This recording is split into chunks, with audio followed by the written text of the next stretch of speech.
বন্ধুরা, এই মেয়েটির সৎ বাবা তাকে বাড়ি থেকে বের করে দিচ্ছে। দেখুন, সে হয়তো বা কথা শোনে না, তাই রাগ করে তাকে বাড়ি থেকে বের করে দিচ্ছে। আর মেয়েটি দেখুন খুব কষ্ট পেয়েছে। যখন তার বাবা দরজা আটকিয়ে রেখেছে, মেয়েটি বাইরে বসে অনেকক্ষণ কান্না করেছে, কিন্তু দেখলো কোনো লাভ নেই। তারপরে মেয়েটি সে বাড়ি থেকে একটু দূরে তাদের আরেকটি ঘর ছিল, সেখানে গিয়ে দেখুন সে রাত কাটিয়েছে এবং পরবর্তীতে সে চিন্তা করলো সে কিছু একটা করে খাওয়াতো লাগবে। তাই ঝুড়ি নিয়ে বেরিয়ে পড়লো। মায়ের কাছে গিয়ে বলল, মা, আমি আমি কালকে থেকে কাজ করব।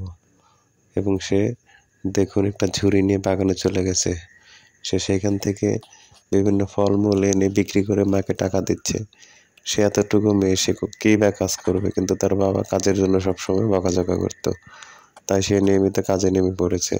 সে বিভিন্ন ফলমূল সংগ্রহ করে এনে সেগুলো বিক্রি করত, আর সেই টাকা দিয়ে তার বাবা মাকে সহযোগিতা করত।